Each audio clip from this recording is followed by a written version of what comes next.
Hello everyone, welcome. It is again a big pleasure to meet you all through these videos of mine. So today's topic is going to be the continuation of the spine which we had discussed earlier, but now we're going to be more focused and go into a bit of detail according to the region wise. So my name is Dheeraj, a physical therapist, along with my friend Gabba are here to again take you through the journey of home remedies for orthopedic problems at whatever the best possible which we can do at our home for preventing further problems with us. So today we're going to see on the region called lumbar, the lumbar region.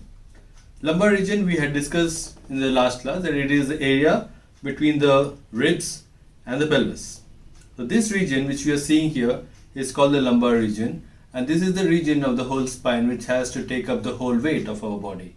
Why? Because we keep moving, and whenever we sit, whenever we stand, the complete amount of pressure of the whole body comes at this junction. And we had also discussed about the triangular format where the whole pressure from all the different parts of the body, from below, from above, comes at this particular junction. And that is the main reason why we all have at least once had a backache in our lifetime. So let's see what are the reasons behind it and what we can do about it. Right, to just give a brief introduction about the structures, we all know there are spine, which we have discussed like a cycle chain in the last class. These cycle chain structures or the spinal segments which are there are like a block of wood which are placed on top of each other. Now, when you talk about block of wood, we generally imagine a square, nicely rectangular shape or a cube sort of a format of a block which is kept on top of each other. But our spine is not that way. It has an irregular shape. But God has His own way of engineering because of which that shape has been created, and which is the reason why we are able to move around without much of a problem actually. So when you talk about the spine, the lumbar spine, you can see it is not supported by any solid structure. It is completely dependent on the muscles on either sides or on the four sides. The blue line which you see here are the muscles of the back, spinal extensors, which support it from the back. On the sides we have a couple of muscles which are thick, and they attach from the ribs to the pelvis or the rim of the pelvis which you call it.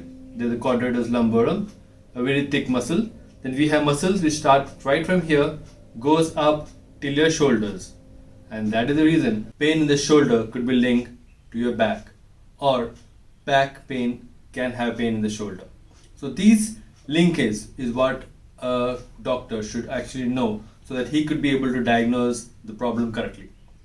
Now when you talk about the spine, the lumbar spine is one thing, and I had told in my previous classes that the sacrum is attached to the pelvis on either sides.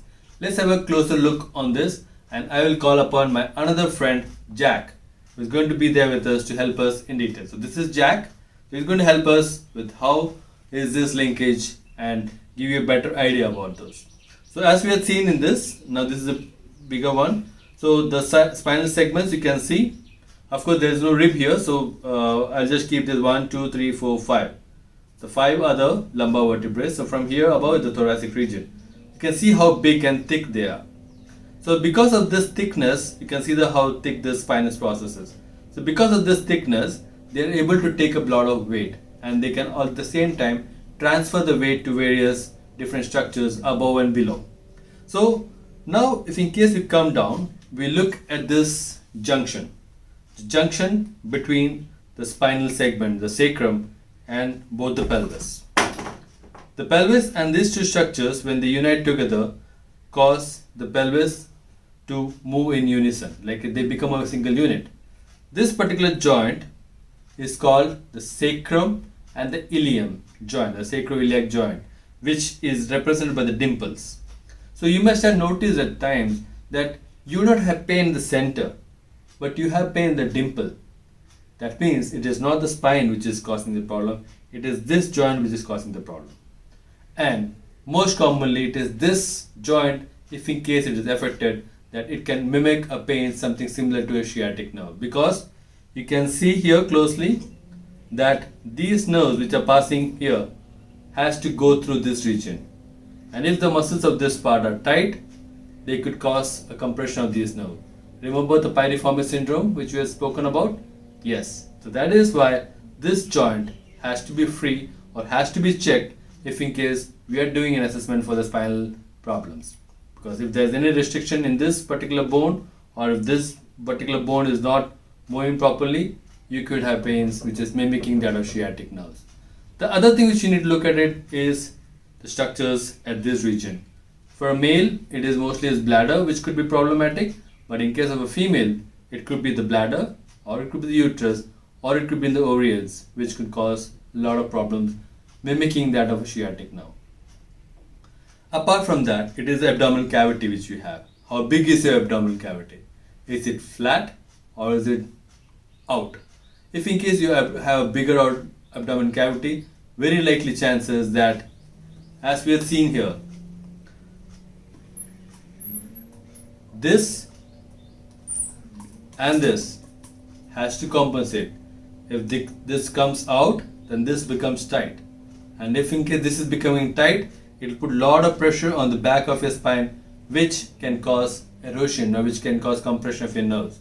So always you need to keep this as smooth as possible and as flat as possible, because of course in certain moments you cannot do anything about it, especially for females during the period of pregnancy.